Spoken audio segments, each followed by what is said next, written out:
CBS Sports is adding Liga MX in English. Sacramento's stadium finally breaking ground, and we talked to Midwest Premier League Commissioner Duncan Riddle. That and more on Friday's Morning Kickaround.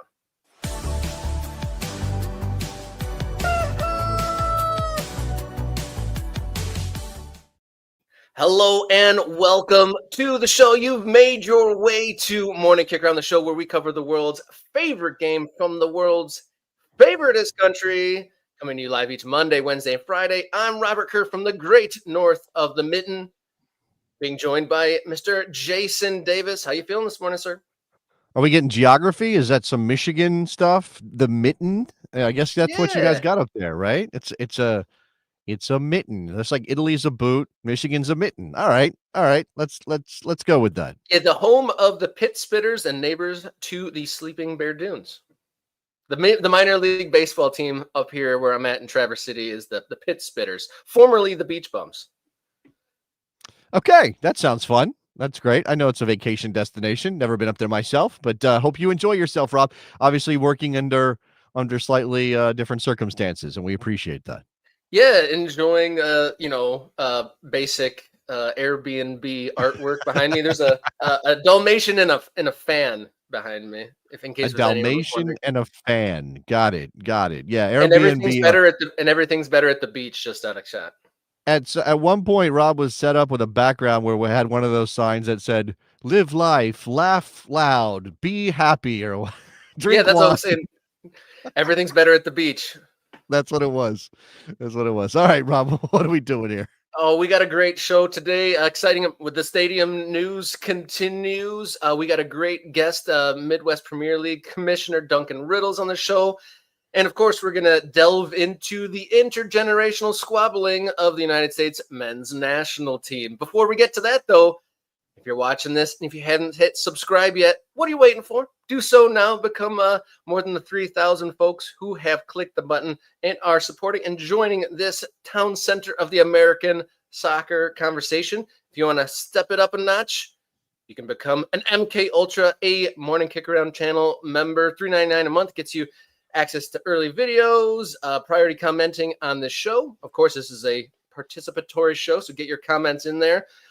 Your priority commenting with your membership and the Morning Kickaround Discord server. I checked in with that this morning. Lively conversations going on about men's national team, local stuff, USL men's national team, and much more. So the Discord Morning Kickaround server, one of the big perks of becoming a channel member. You can follow along on social media for us at MKickaround, X, Instagram, and the Blue Sky, or write us a note, morningkickaround@gmail.com.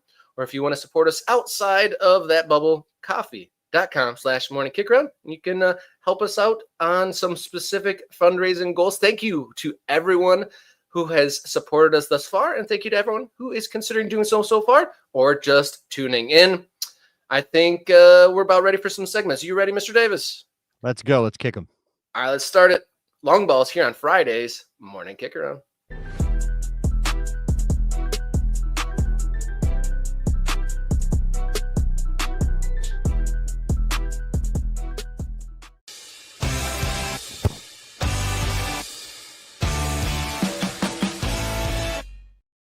Starting the show off with long balls here on Morning Kickaround. This is the part of the show where we get to the headlines.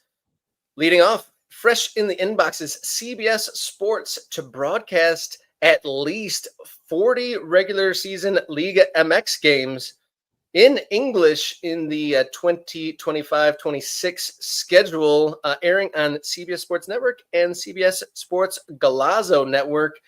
Big addition, lots of soccer games coming to CBS now, eh? Yeah, I mean, this is interesting. I recall ESPN doing Liga MX games in English. Man, that must have been a decade ago at this point, Rob. I remember checking in on that a little bit. This is pre-learning Espanol for me. So I would have been, here's Mexican soccer and it's happening in English and that's more accessible for me. I don't remember ESPN coming out of that thinking it worked. I mean, they obviously didn't continue it. They didn't stick with it. Maybe that's also tied to some changes in the leadership at ESPN because, Soccer is one of those sports on a network like ESPN where it kind of depends on who's in charge and whether they think the sport has big potential or not, and changes at the leadership level can affect this. Obviously, CBS Sports has just been eating up rights and doing all kinds of things. I mean, this has been a big period of spending. I believe there's that merger going through, a new owner, so there's possibilities that this is all tied into just exploding their portfolio. The names involved in terms of the broadcasting, according to the press release, Nico Cantor, who you obviously see a lot on Golazo and CBS Sports, Adrian Garcia Marquez, and Chris Whittingham, who is pretty much everywhere these days, doing MLS, he's done Champions League for CBS. He is often paired, with Ray Hudson to do games over there. I think this could be another demographic that opens up to Mexican soccer. And I also think there's probably a lot of people that are, want to engage with Mexican football, feel like the language barrier is too much, the cultural barriers that exist there. But it could also be very much like Italian soccer, La Liga, Bundesliga kind of thing too, where because you're not engaging with it, if you only speak English, of course, because you're not engaging with it with the language, the lingua franca of the league, you may feel a remove. So I don't know how this goes. You were asking before the show, maybe what does this mean for MLS? So what does this mean for American soccer that's happening here? At this point, I don't know that there's a fundamental change that could happen from this. I think we're just kind of in this place where MLS has its own fights to own battles to engage in on getting people to pay attention to them. And I'm not sure that this will chip away too much of their market share because they still have so much work to do anyway. I'm curious I like that there's an offering of it. I mean, more soccer available on television I enjoy, but from a business perspective, I'm curious how many people are speaking English but are curious in that. You feel like with Univision and all the different Spanish-speaking networks that cover the league pretty extensively already, right? How many folks are going to tune away from that to engage with the English version? I know there's split households where, some folks speak multiple languages. I don't know if that assists that. In your household, would that interest you in any way? I mean, so I don't, not to make it too much about me, but there's no Mexican football fans in my house except me. If you want to call me someone, a nominal Mexican football fan, and obviously that's partly because it's my job to cover soccer, and Mexican football has value in that. My kid, my 4-year-old, he speaks Spanish as his primary language, but also understands English. I have a 17-year-old who could care less about soccer, and I have a wife who's kind of in the same boat. So I don't know, for me, I would probably default to the Spanish anyway to benefit me as a Spanish learner. But you're right. There are lots of households. I mean, one thing that I see a lot in my area is families where the older generation is speaking Spanish and the younger generation is responding in English. And there's clearly an understanding happening there, but there's not a speaking happening there. So I don't know how that would kind of play in families where a bilingual element is part of the story. If you are, let's say your family came from Mexico and your grandfather was a Club America fan, and maybe your mom or your dad follows Club America and they speak Spanish, but you struggle with the Spanish as a first or second generation Mexican American, maybe this is a way for you to connect with those elements of your family history. I can watch games now in English, understands what's happening without having to do the language barrier. So yeah, I mean, this Crispy Do, one of our MK Ultras, I feel like this is a play for people of Mexican descent that don't speak Spanish so much. I think it's probably beyond that. It's more broader, it's broader than that as a play. And I don't know how much this is costing Paramount. Probably it's nominal compared to the Champions League rights or whatever. And it is a license deal with Televisa Univision. So they could be trying this out, right? It's happening pretty quickly, right? This is being announced today, and their first game is tomorrow, Toluca and Pumas on CBS Sports Network. I mean, that's a quick turnaround. Was it in the works and they just finally got it across the line? Did somebody at Paramount go, you know what we should do? Oh, I got a great idea. We got some guys that are bilingual. Why don't we do Mexican football and add that to our portfolio again as they sort of expand So, I mean, what does Paramount have at this point, Rob? Like, it's a long list of stuff. They've got championship games, I think. They've got EFL Cup. They've got all this stuff. Yeah, they've definitely scooped up a whole lot of properties. And I was wondering if this has any connection. We were talking about documentaries. There's a new one about Necaxa. I wonder Yeah, if there's any tie in could be. there. And then the Could be. whole Paramount merger thing, maybe once some sort of part of that deal with that merger went over the line, and then they were able to solidify this. Yeah, With it starting literally this weekend, that makes me to believe that it was contingent on the merger. could be that. I will point out that, and this is my basic understanding of Mexican football television rights. And by the way, I also bring this in, KP. The issue for me is that Liga MX is the time the games are on. Many of them are on so late I can't watch. You look at the schedule, it is 9 p.m., 11 p.m., 9 p.m. This is Eastern time. 9 p.m., 11 p.m., 8 p.m. for a game in November. Also, again, for television rights, my understanding is that clubs are split again between different television outlets, different media companies in Mexico. So there's no Necaxa games on the schedule, probably because Necaxa or the games Necaxa plays in fall under a different company's rights and not Televisa Univision. So you're going to get a ton of Club America. You're going to get a bunch of Cruz Azul. You're going to get some Chivas. You're going to get some Monterrey. You're going to get some Pumas. But there's a lot of clubs that aren't here. It's a lot of repeats because of that, which I think is this is kind of specific to a subset of Mexican football fans if you already have a club. Yeah, that's pretty fractured. If you just think about the fact that like the not every team can be on the same channel is kind of wild in its own right. But I was also thinking about just as far as viewing habits and like how would that affect MLS and whatnot. So I've said before in the show that most of the MLS that I watched was the random late night games. The kids have gone to bed and I get to watch that 10, 11 o'clock kickoff where maybe this, and then I haven't been able to do that obviously since the Apple deal with the new kickoff times for the most part. So maybe folks like myself might start to veer into this Liga MX with it being available at those times of the night. Moving along now, though, unless you have any more thoughts on that, Jason. I'm good to go. All right. So moving on to long ball number 2 here on Friday. Sacramento Republic Stadium finally having a groundbreaking set to go on Monday for the $175 million project. They're going to break ground in an event on Monday per local news KCRA Channel 3. The site's supposed to be 12,000 seats on 31 acres in the eastern portion of the downtown rail yards. Not smooth sailing, though, as there is a bit of a city tax district issue, but they are pushing along with the groundbreaking ceremony regardless on Monday morning. Yeah, in terms of local politics, I mean, obviously, if there's a tax district that's supposed to help fund the infrastructure around the stadium, there's protests and pushback.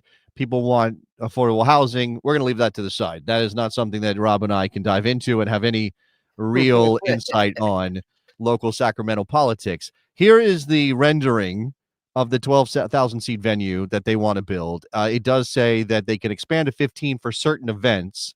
Of course, 15 sounds like a magic number because we've been talking about USL League One and the professional league standards. And obviously Sacramento would be it was on our list, right? If you go back and watch the video of clubs we picked to be USL's first division group, at least the first 12, Sacramento was in there because of their long-term success, because they've been there. They've got roots in the ground. They've established their fan base. There's all those things. This is a big deal. Again, without kind of knowing whether this can be upended again, because that's the story of Sacramento, right? It's every time they take a step forward on the stadium or finding a billionaire to back their MLS project, something has upended those plans and left them kind of treading water. I don't, not as a club like they're going anywhere, but just in terms of like how they move forward. They've been stuck a couple times. So if this is progress, then I'm very excited. I'm wearing my Sacramento Republic, one of them. I have 2 jersey today. Of course, Sacramento is where I was born, not where I was raised, but where I was born. This is a shot of Heart Health Park. So this is their current venue, right? And I know that they've had big crowds and they've established themselves. And, the story of Sacramento Republic in terms of stadium stuff is kind of wild. And we definitely don't have time in a couple of minutes to tell the whole story. So I encourage people to read about this. This of course comes after the majority ownership of the club was purchased by this Native American tribe, Wilton Rancheria. Monday is a auspicious date in the history of that tribe, because there was a law passed in 1958 that took federal services away from tribes. So they're marking a moment, not a great moment, but they're marking a moment in their history and saying, look at where we are now. We're owners of Sacramento Republic. Here we are breaking ground on a new stadium.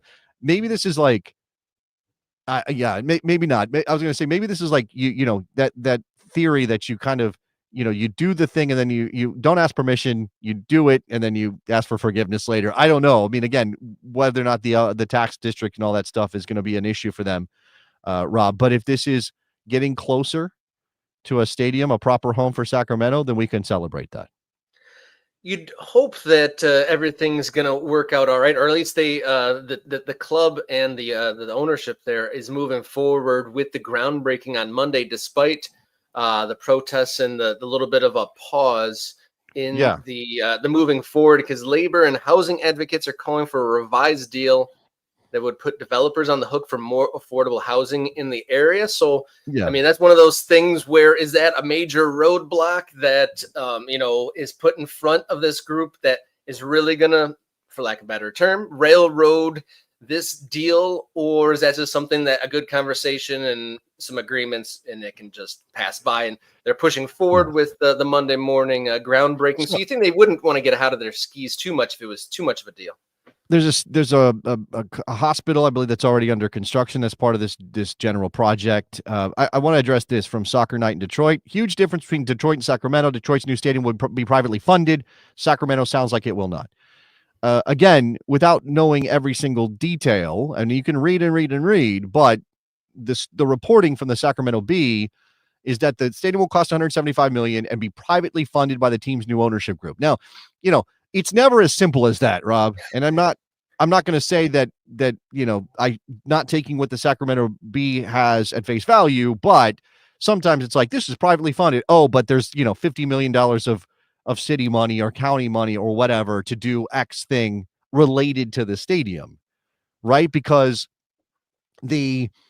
you can build the stadium, but you also need the roads to do the to do the traffic flow, and you have to put in all of the services, and then maybe you have to reroute services because of what the stadium is doing, and all those things are part of the construction process beyond just having a soccer field with them seats surrounding it, if you know what I'm saying.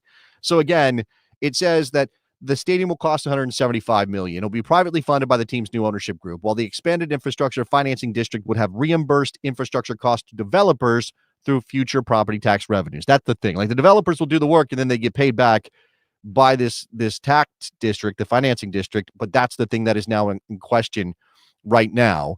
It stalled through a vote last month, that financing district. So there's some stuff there. And it says through a complicated law, there's some things going on with that.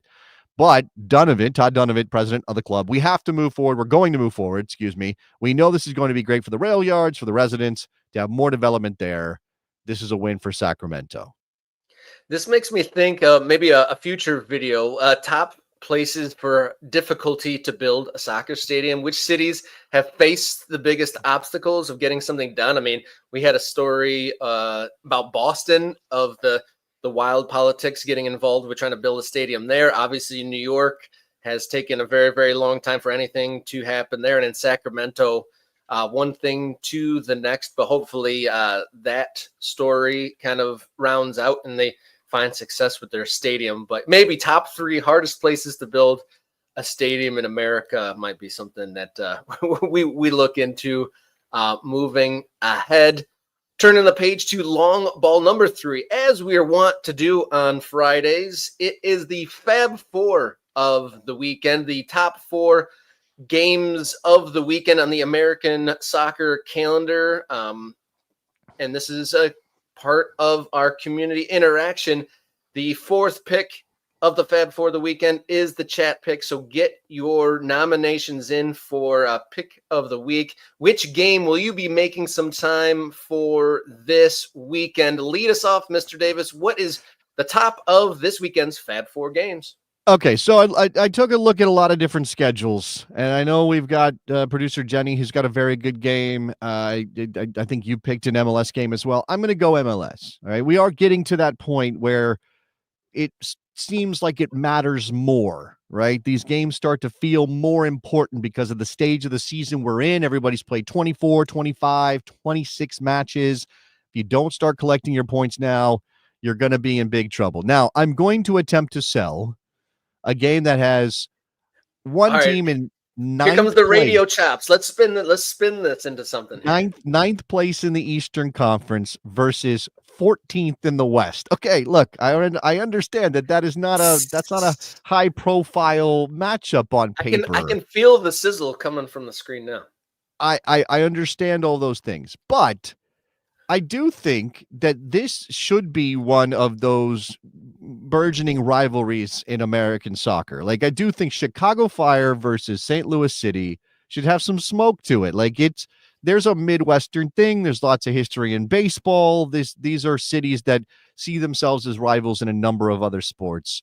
Why wouldn't we want to have that be a thing in Major League Soccer as well? And I do think, like, the Fire at home, now they're playing at SeatGeek. This is not ideal. They're playing it in Bridgeview because of conflicts with Soldier Field, which is not where, not where they want to be. And I do think there's still a lot of work to be done for Chicago to try to get people in the door and get people excited about what they're doing. And I think they've taken a small step, just a small step. Now, in the history of this rivalry, Chicago's won twice. St. Louis City has won one.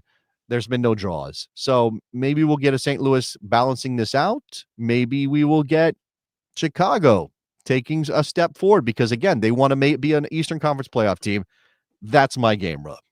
It would be kind of true to the purgatory that has been a Chicago Fire fan if they somehow went on a playoff run and in their playoff game was in Bridgeview again.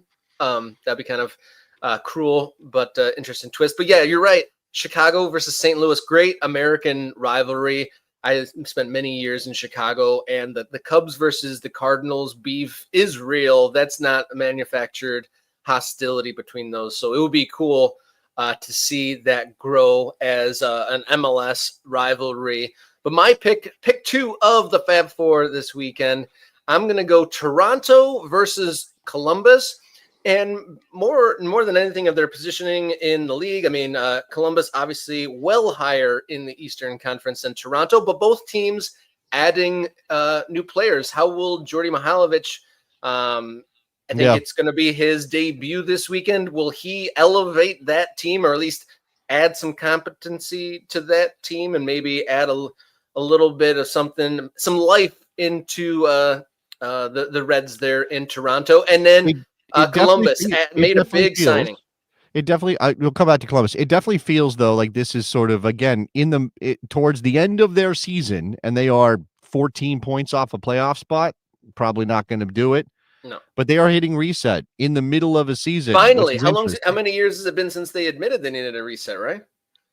I mean, the last time they did it, they spent a ton of money on a couple of Italians, and that didn't work out. But you go ahead on Columbus, because again, I think Columbus has slipped in the estimation of some people, which maybe is a bad, a wrong-headed move. Like Columbus is certainly capable.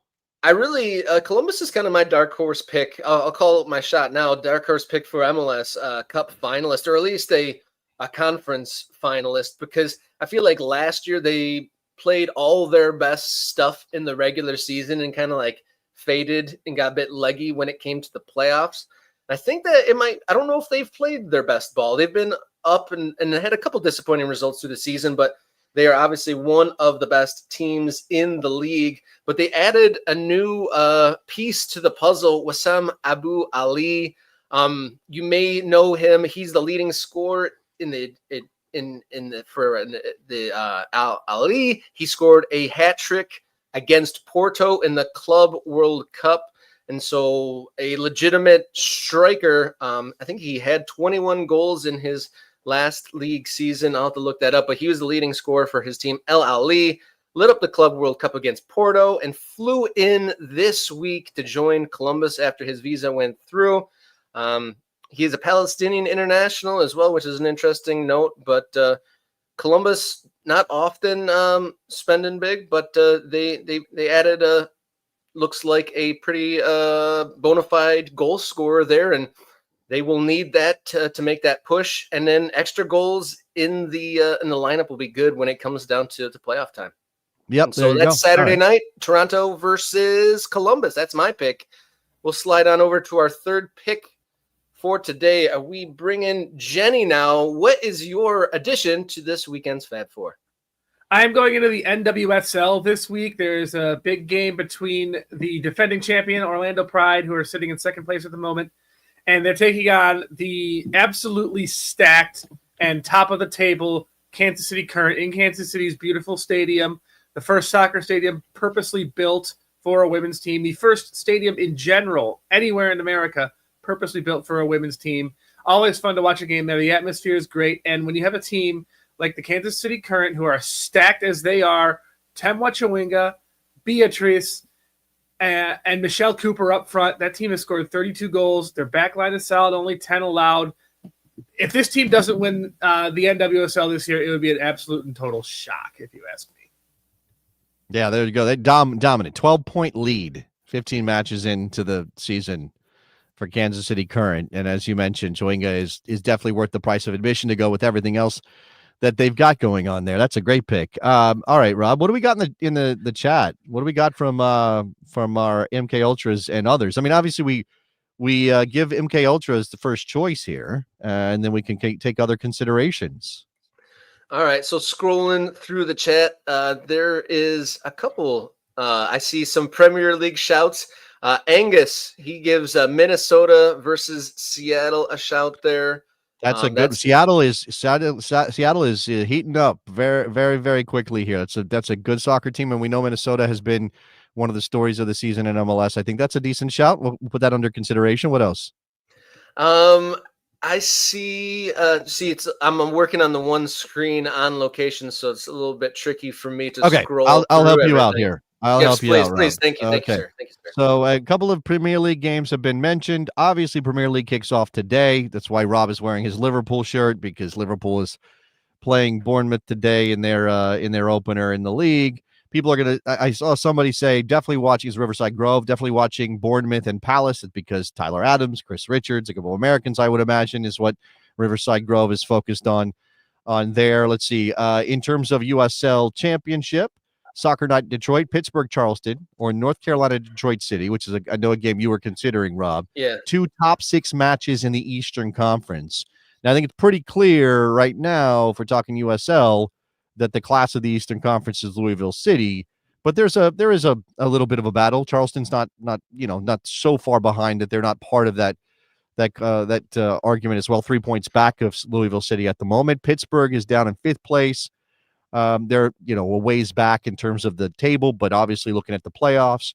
North Carolina is in 3rd, and Detroit City is in 6th. So as Soccer Night Detroit says, a couple of top 6 matchups there. So I think we can take maybe we take that Pittsburgh Charleston matchup. Part of the interesting thing there too, Rob, is you have one of the old guard of USL head coaches in Bob Lilly, and then you have one of the young guys in Ben Pierman, who has turned Charleston into a very strong team in the Eastern Conference of the USL. So I like that too. I like that juxtaposition of 2 guys on opposite ends of their coaching careers. Charleston versus who?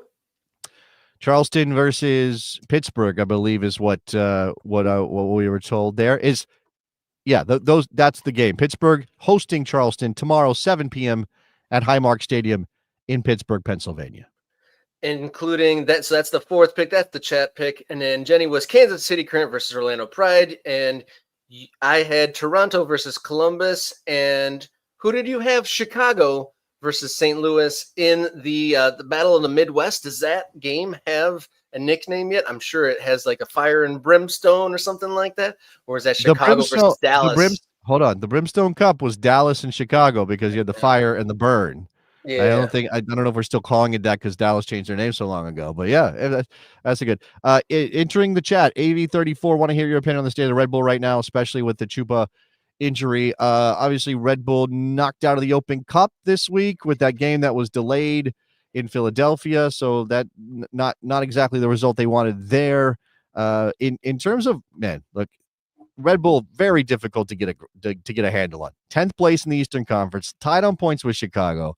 I don't think they're trending. They haven't been terrible recently, but they don't. Well, a couple of I guess it's losing 3 out of their last 5 is not obviously a great situation. They don't seem to be trending in the right direction. This team, every now and then, unless Forsberg or Choupo-Moting kind of takes a game on their shoulders, they seem to be competitive. But that's a team that has a limited ceiling. So I'm it takes Chicago and New York and Charlotte and a couple other teams to maintain their spots and hold on to points and all that stuff. But I wouldn't be too high on the Red Bulls at the moment. There you go. That's your Fab 4 picks of the American soccer calendar for the weekend. Something we want to do every Friday morning. And you saw the chat. This is a interactive show, so get into the chat. We are trying to further the American soccer conversation here on Morning Kickaround. And to add to that, just hit subscribe. We've got over 3,000 subscribers so far and looking to add more every single day. Thank you, everyone who has joined thus far. If you want to kick your support for this program up a notch, $3.99 a month, you become an MK Ultra, a member of the channel of Morning Kickaround. You get priority commenting on the screen during these live shows, which you saw here in the Fab 4. And you also get access to the Morning Kickaround Discord server, where there's some very lively conversations going on there, from local soccer, pro rel conversations, MLS conversations, and we'll talk about it later in the show. But obviously the United States men's national team stuff continuing to progress, and we'll talk about that in a little bit. And you can also write us a note if you want to add a question, comment, concern, or a topic suggestion, morningkickaround@gmail.com. We love to get your emails. And then coffee.com/morningkickaround is the next place where you can add to specific fundraising goals. And thank you to everyone who's added to that. I see our guest is waiting in the wings, so we're going to get to Midwest Premier League Commissioner Duncan Riddle here on Soccer Disruptors here on Morning Kickaround.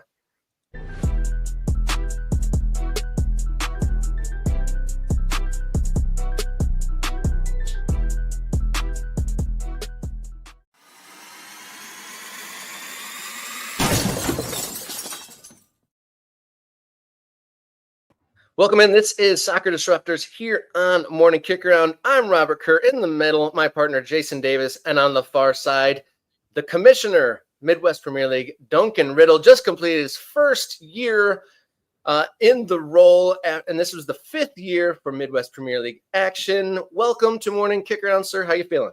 Good morning, Rob. Finally, we get to we get to make it. It's taken us some time, but thank you. And yeah, we've been trying to work with Duncan to get him on pretty much throughout the summer soccer season, but we finally done it. But there's still plenty to talk about. I guess first year in the chair. How did the 2025 Midwest Premier League season go, and how did it treat you? Yeah, as always, at this level of soccer, there's a lot of highs and then there's a lot of lows. We had some issues with teams, but we got through it. The season was good. Some good soccer being played, and we got through another year. I guess, I mean, that at this level in American soccer, that is a success. So congratulations, Duncan. You got through the year. I do think this is an opportunity. I mean, one thing that we want to do on Morning Kickaround is educate American soccer fans, especially new ones, to sort of what the landscape looks like. It is extremely complicated. It's really hard to hold it all in your head sometimes. But let's talk about what role the Midwest Premier League plays in sort of our very complicated American soccer system. What kind of league is it? When does it play? What kind of players do you have? What kind of clubs do you have, Duncan? I know that's a lot, but help us out. Yeah, no, sure. So for those who don't know, this level has grown a lot in the last. I came to America in 2011, and so I've seen the growth exponentially grow at this level. You're finding teams that in smaller towns, smaller cities, that are actually developing into good, sustainable clubs, which is amazing. I think that model has really taken off a lot of people will be, familiar with like the Chattanooga and the Detroit, right? I mean, Detroit about to build a new stadium. They started at this level, right? They started this, get some people into a high school stadium and get some soccer going, and then they've grown into that. So there's been a lot of replication of that across the country. So we are trying to provide the platform for those groups to come and play. We are still a summer league, summer based right now, which has been traditional at this level. So you got a lot of college players, but we've got players outside of that age band now too, so slightly older as well. So okay. Yeah, provide that platform. We've grown from a couple of states. We've moved. We're in Illinois, Wisconsin, Michigan, as you can see, is pretty hot for us. Indiana, and then we're starting to move west. Missouri. I think you guys are going to answer that question of what is the Midwest at this point. Yes. Yes. Nobody's exactly sure. Yes. But hey, follow the map of the Midwest Premier League and you get a sense. Yeah. You can see the conferences there. That is a nice little thumbnail sketch here, Duncan. That's nice. I like that. Yeah, I also read, and you can see it on the About page over. This is the text from the About page on the Midwest Premier League website, which is very nice, by the way. The clubs that founded the league, it talks about previously members of the United Premier Soccer League Midwest Conference. Now, that's still a going concern. United Premier Soccer League, UPSL, they play on a slightly different schedule. There's some other things going on there. Yep. I guess I would ask, like, why would these clubs, and I know you've only been commissioner for a year and this predates your time, but why would these clubs say, what we need to do, we need to form our own thing, and we need to be regional, or we need to do this in a different way? Yeah, it comes down to the basics, as always. It comes down to cost, I think. They want, for their fan base, because some of these clubs have a good fan base, they just want highly competitive games, but at a minimal amount of cost. Now, as you know, travel costs a lot of money, and I think we have all these different conferences. We don't have a championship, so we don't even travel we don't get like the Gateway Conference doesn't come across to play Heartland, right? So we're limiting that travel, so it just takes that little bit of cost away. So we're trying to make it as effective as possible, so they get good competitive matches, but at a cost base that's manageable, I think. And so, whereas a lot of the other national leagues, UPSL, MPSL, League for Clubs now, eventually, if you're successful, you're going to have to travel to become the national champion, and yeah, that's a big step if there's no financial support from the league, which is always tough to get. So. Yeah, with Michigan being a hotbed, I've been fortunate enough to be involved. I've gotten to commentate on a number of games for the last couple of years for teams in Michigan. I've gotten to go to a couple previous all AGM meetings, so to speak, and I've always enjoyed the kind of the for us by us nature. A club a league started by clubs and kind of run by the clubs. Yep. By a board. One of the questions I do have, though, it was brought up at an AGM a couple of years ago, and there's mention of it on the Midwest Premier League website of Project 2030. There's not too many specifics listed there, and then since that was announced, the USL has announced some things about promotion and relegation and whatnot. But can you kind of explain to us what Midwest Premier League's Project 2030 is, and how you're kind of working? Yeah, I mean, really is kind of a growth to see where we could grow, which other states, and can we get more teams in some of those western states, like in Omaha, in Missouri, to try to bring the distances down. So some of that, and then if we had enough teams, what would promotion and relegation look like? Is that something that we could do? One, for the competitive element of the league, right? And then balancing that, but is there a commercial value to that eventually? So yeah, it's kind of like that. The promotion relegation piece is kind of in that 2030 plan as well. If you had a ton of teams, then you're trying to competitive balance. Can you get a division that's highly competitive with the teams that are not quite as competitive? Because that's always tough, Yeah, Duncan, one of the things I think is a difficult the difficult thing to get a handle on is sort of where, and I guess this is unique to individual clubs and individual owners and things like that. And sometimes I imagine there's an escape velocity that kind of happens with certain clubs. And we were, you know, to cross pollinate here, but we've just spent time talking about Vermont Green and and clubs like Hickory FC just won the NPSL championship, and there are clubs that have, you know, gone from sort of smaller summer league operations. In almost every case, they don't pay their players because they're college kids getting games, and then something happens and they capture the attention of the community, and then it's a question of, what do we want to be, right? Do we want to stay where we are, or do we want to take that commercial step and become something bigger? I mean, you mentioned Detroit City. Obviously, they're an exemplar for this, as is Chattanooga. Is that the goal for your clubs? I mean, do you have, I'm sure you have owners that are talking about that kind of stuff, but what is like the cross section of ambition? Yeah, we got all of them, right? So, yeah, we have clubs with ambition to, I think, to probably get to that.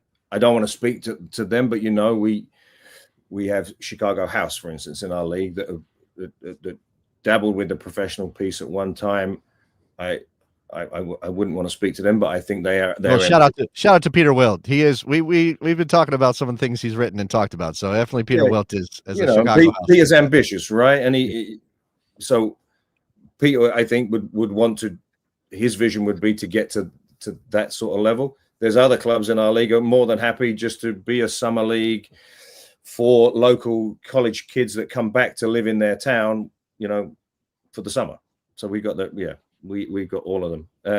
The Vermont Green is really interesting because I'm working still in sport in a different industry now, and the guy that does my marketing actually lives in Burlington, and he's been going to the games.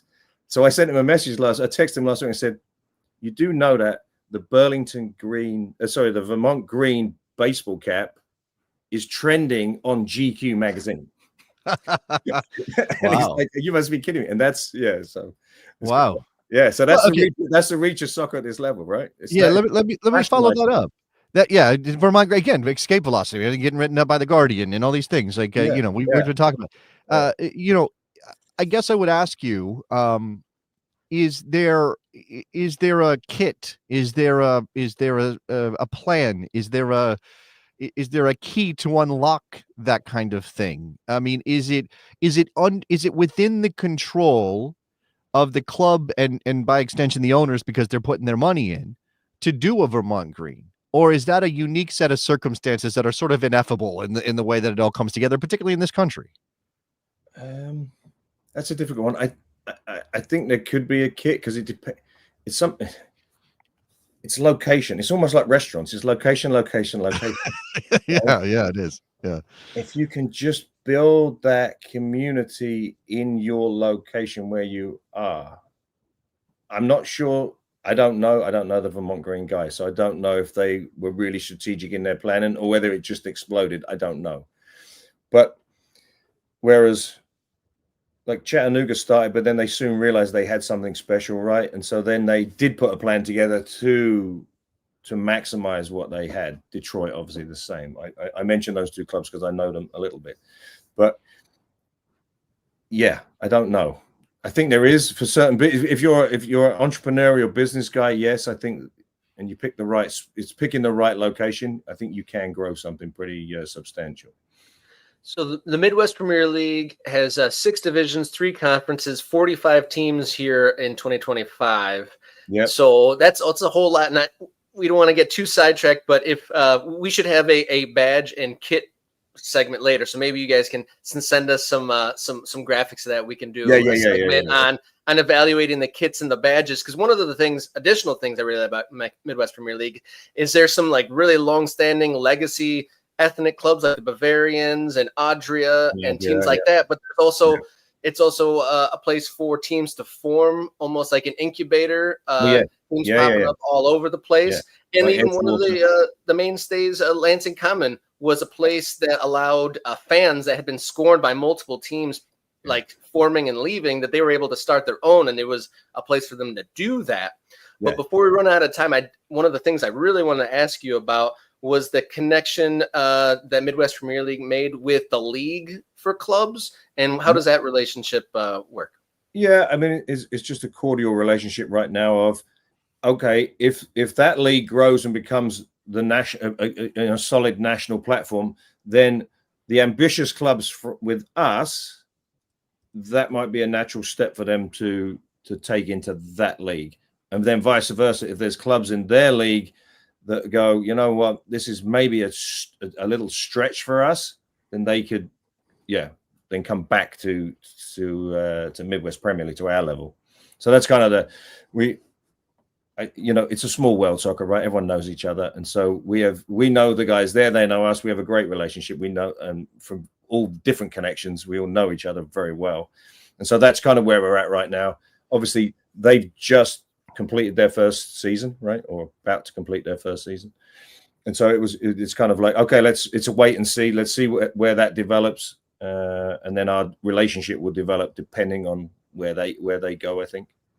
But that's the broad 30,000 foot is, okay, if we've got an ambitious club and you got this national platform, that's, hopefully that might be the natural step for them, or come back down to us. Yeah.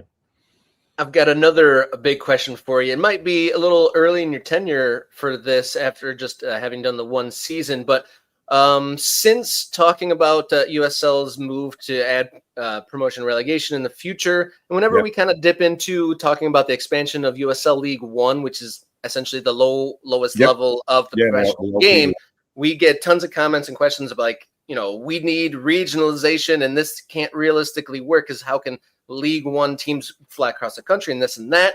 Do you think that Midwest Premier League and leagues in your same sort of niche are maybe forming that regional network at the base of the new American soccer pyramid? Yeah, I mean, we're the start of that. I mean, as you know, the problem with promotion relegation in this country is just the geography of the country. You have to remember, we're not talking about a country, we're talking about a continent. So, coming from Europe, like in England, I lived in Birmingham, which is right in the middle. We had thousands of teams, like within an hour's drive. So that's how it survives. Now, what's happening is we've got ourselves growing as other leagues like us on the East Coast, the West Coast, as they start to go, you're filling in the holes. So we're on that path and we play part of that. Still some way to go because it's always even in the MLS, right? Like the distance to travel from New York to Los Angeles for a game is crazy. Definitely seems like we're in the sowing the seeds part of this whole journey. Yeah. Oh, for sure. Yeah. And that's why I say that's why I'm encouraged though, because I came in 2011. I actually came to manage USASA as the amateur governing body. So I've just seen the explosion of these entrepreneurial startup teams. And we're the incubator for that in Midwest Premier League. So yes, it's encouraging. It's coming. You think in another 10 years, how many more teams there could be out there? It's pretty cool, actually. Exciting. Very exciting. It is exciting. Yeah, it is exciting. It is. And so I think that's about what we have time for with you, Mr. Riddle. Was there any news or anything like we should keep an eye out for moving forward now that we're in the off season for the Midwest Premier League? No, I mean, this is our planning time now. Now it's kind of like everyone's like, take a deep breath. We got through this season, another season. Right. What do we do next? What's the next improvement that we can make? So that's kind of like for the board to start discussing it. All right. So for something fun, what was the highlight of your first season as commissioner? My highlight, or just getting through it. I don't know if it's a highlight or low light. It's actually seeing, it's kind of funny, seeing how many actually yellow cards and red cards we actually get in at this level. I was actually shocked. And it's like, oh my goodness, I didn't realize that shows you the competitiveness of the games though, right? Like, yeah, people care. It's serious. That's what we need. And we need good referees too. I don't want to talk about. They don't have time to get into the referee situation, I imagine. But thank you, Duncan. Thank you. All right, Duncan, Midwest Premier League Commissioner. Thank you so much for joining us here on Morning Kickaround. Thank you for your time, sir. Guys, thank you. Yeah, bye. All right, viewers, if you enjoyed that segment or segments like it, hit subscribe and join in on the conversation here on Morning Kickaround. If you'd like to support farther than that, $3.99 gets you a channel membership. Become an MK Ultra. You get all sorts of perks, including priority membership, priority commenting on these live shows, morning Kickaround Discord server is a great place for lively American soccer conversation. You can follow us on social media at mkickaround on X, Instagram, and Blue Sky, or write us a note, morningkickaround@gmail.com. Some of the favorite messages I have, obviously we get a lot of pro-rel manifestos and follow-up questions and stuff from interview segments like that. I like getting follow-up ones on those. So send your emails over. And then also, if you'd like to support in another way, Morning Kickaround is on coffee.com/morningkickaround if you'd like to support the show that way. All right, we got one more segment of the week coming up. We got some culture wars here on Morning Kickaround. Let's do it.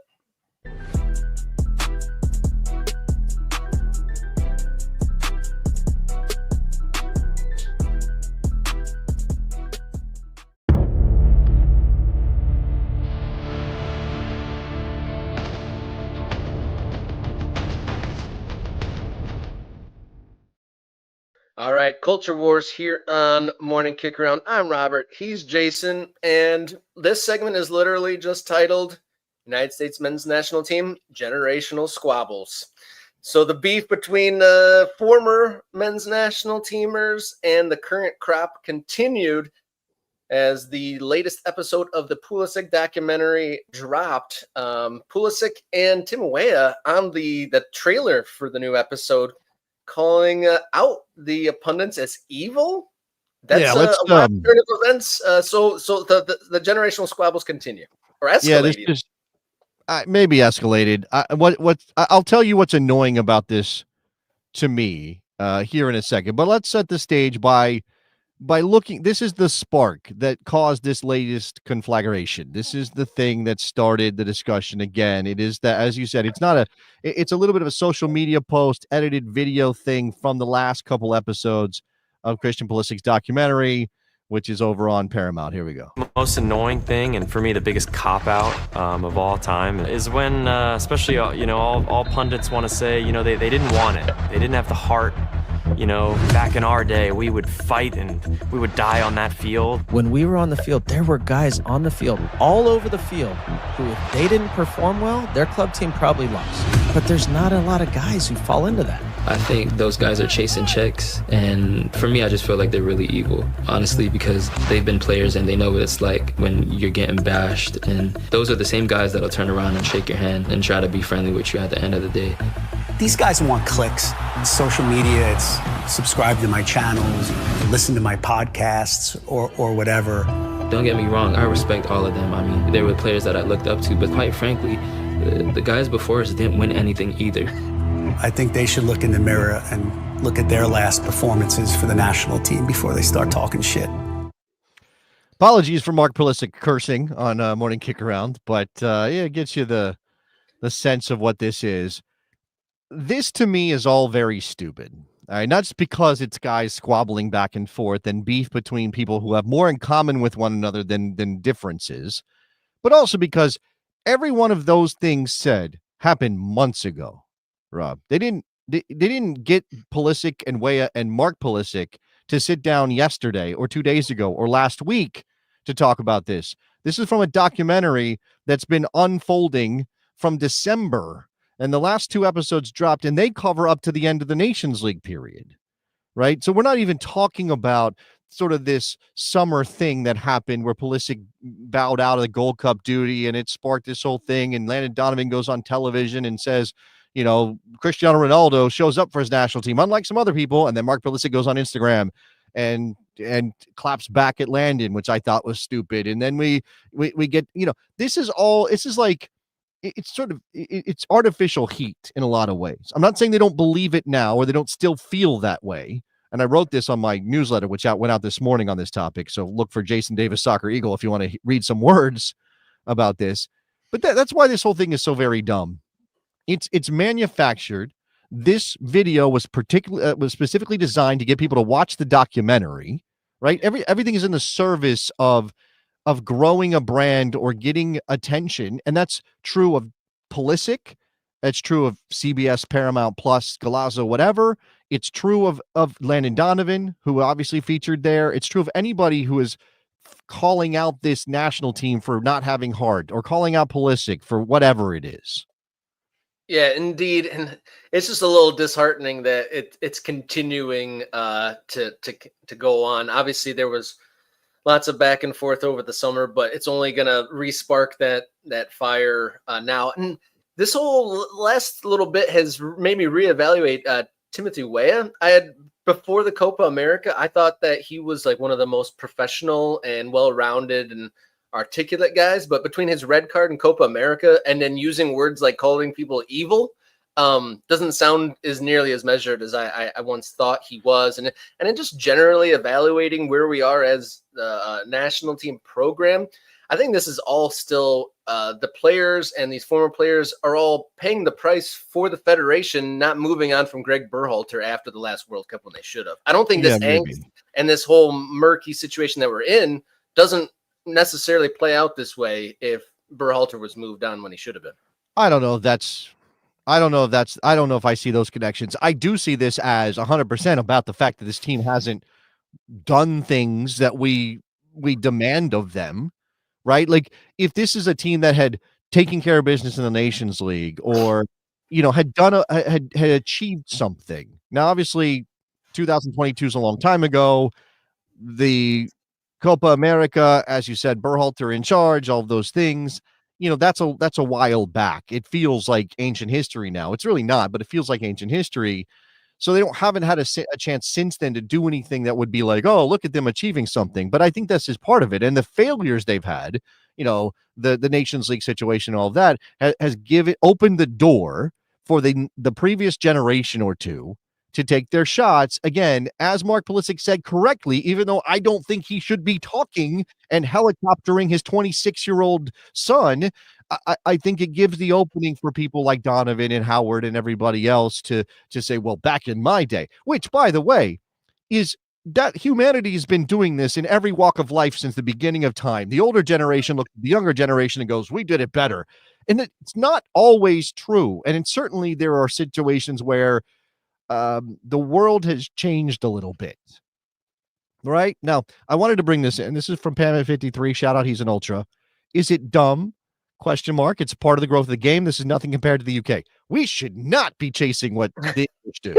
They literally torture their players there. People have nervous breakdowns because of the English media. But I do think, and I saw this in a conversation I had in Blue Sky, Ryan Rosenblatt and a couple other people. Absolutely, this feels like the previous generation of national team players taking their cues from English players of previous generations who have been doing this forever, right? This is the industry in England is you retire as a player and you go immediately into punditry where you take shots at the younger players. That's what you do. And again, I don't want us to be like that. And maybe it is a sign of sort of weird maturation. Maybe it's a sort of like a growing pains thing that we have to go through. I don't know. But again, among the things that annoyed me here, the egregious editing of the video, completely salacious in the way that they put that together, again, to get their views for a documentary they put money into. Fine. Mark Pulisic's involvement, enough already. Again, I know this happened months ago, and it's probably around the same time that he clapped back at Landon from the television thing, but he doesn't need to be doing this. The hot take culture has eaten the brains of former national team players, Rob. Like, that's the world we live in now. And it is now coming to a soccer context. And again, to draw on something from my Blue Sky conversation with Ryan Rosenblatt, soccer is different. It's not the NFL. It's not the NBA. It's not baseball. It is a different kind of sport with a different kind of fan base and a different level of education needed to understand it and talk about it. And these guys, Howard, Donovan, Dempsey, all of them who have talked about this thing about the younger generation, they can provide insight no one else can. And rather than sort of reasoned analysis or trying to meet those players halfway and understand them a little bit, or give us a sense of what it's like to carry a burden or to be the player or this international situation, instead we get These guys don't care. These guys don't have heart. They don't show up, et cetera, et cetera. And you cannot, there's no rational, there's no rational way to judge that. Like, you can't get inside the head of anybody and say, well, he doesn't care. We don't know, right? We're judging this based on results. If the results don't measure up to your expectations, then it's easy to go back and say, well, it's because they don't care, without needing to provide any proof of that.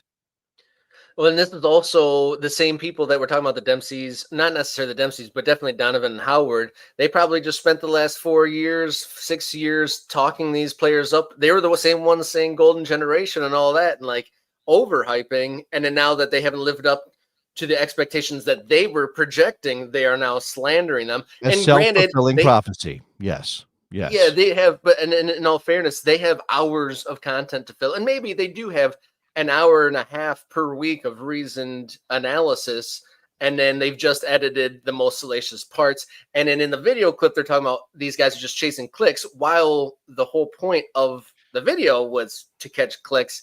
It's very much like the Spider-Man meme of everyone pointing at each other. Yeah, absolutely. Right. And again, I know individually, a Pulisic, a Mark Pulisic are not thinking in those terms. We need to say something extremely bombastic to get attention. But the producers are asking them questions meant to provoke those responses. And certainly there is, the Pulisics feel aggrieved over all of this. They do. One of the other conclusions I had, there are a couple of comments I want to get in here.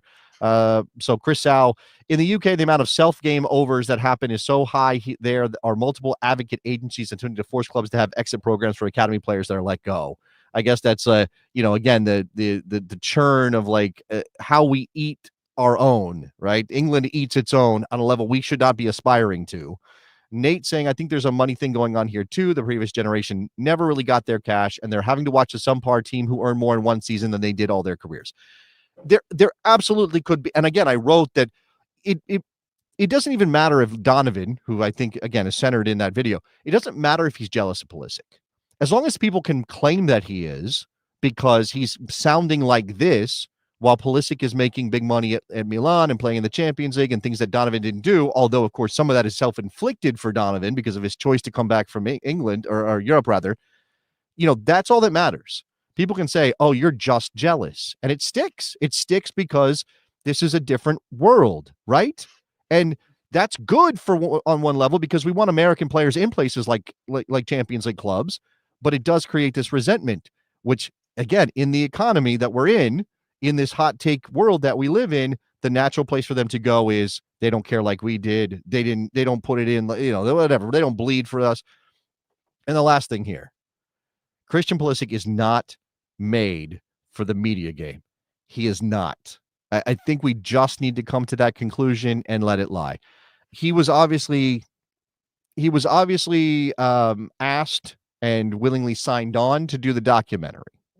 Probably there are people around him advising him to boost his brand. The World Cup's coming. This is your opportunity to take advantage of this. You're the biggest name in American soccer, all this stuff. But it's pretty clear he hates every single second of this. And when they put him on camera and he has to explain something, or he has to respond, or he said that thing about the cop-out, he doesn't come off like a guy who's like, he doesn't come off like a guy. No conviction. He's not making an argument that's compelling in any way. He sounds like he's whining. He sounds like he's defensive. He sounds like he doesn't want to be there. He doesn't want to even share this part of himself.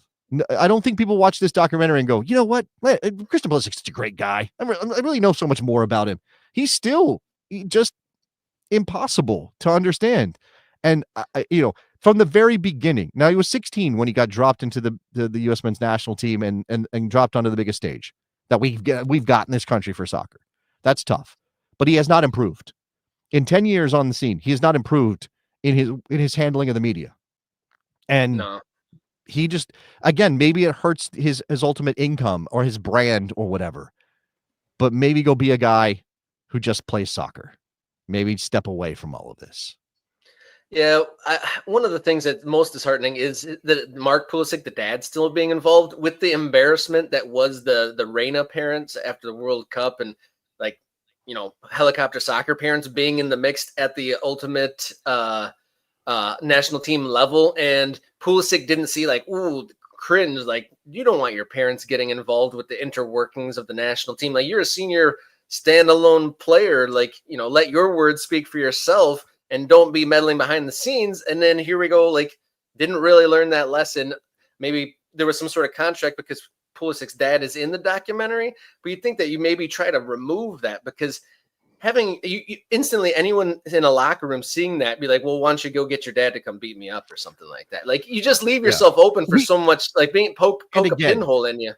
We went through soccer dad nonsense with Berhalter and Reyna, right? And I have had people, and I'll let you figure out who this person might be because I don't want to out anybody, but I've had people tell me, you know, that was as much about Sebastian Berhalter as it was about Giovanni Reyna. I don't know that to be the case, and that certainly wasn't how it went down publicly, but, you know, those are soccer dads being involved in their soccer kids' lives. And here again, we've got a soccer dad who just can't step away. Like, I get it. You're very close to your kid. You want to protect him. That's your instinct. All of us who are parents have that instinct. Sometimes it is the better part of parenting is walking away, right? Walking away, letting them fight their own battles, particularly when they are 26, almost 27 years old, right? That's where we're at. I will say that Pulisic did not use cop out correctly. That's what David said. That is true. He did not use cop out correctly. I don't know what that is. But man, this is so, it's like an echo of the thing that happened months ago. Yeah. Is just kind of coming back now. It's like you yelled into the Grand Canyon and now you're healing yourself back a couple of months later. And it's like, I didn't like it the first time. Why are we doing this again? Maybe they heard my shot on our segment earlier in the week talking about all the different documentaries. I said, who is even watching the Pulisic? Maybe they heard me and they're like, we got to fire up the heat machine and get Mark Pulisic swearing onto our trailer to get the heat going for that. But I think our time has concluded for morning Kickaround for the week. Thank you for everyone for tuning in, all the comments. Thank you, Duncan Riddle, for joining the show. I think Mr. Murray had an interesting fact. Tulsa in the USL, 12-game winning streak. So cool note there. Thank you for all the comments. You got anything before we dip out of here? No, enjoy your Friday, enjoy some soccer. Don't think about all the drama that surrounds any of this stuff. Just watch the games, enjoy the magic and the passion on the field. And go Bournemouth is what I'll finish out with here. Oh, boo that, man. I'm going to try to sneak away for a minute. It's 3:00. So we're going to go to the beach. Maybe my wife will take a nap and I'll get to sneaky watch the Liverpool victory over Bournemouth. But we shall see. Thank you, everyone, once again. And until Monday, everyone enjoy your soccer.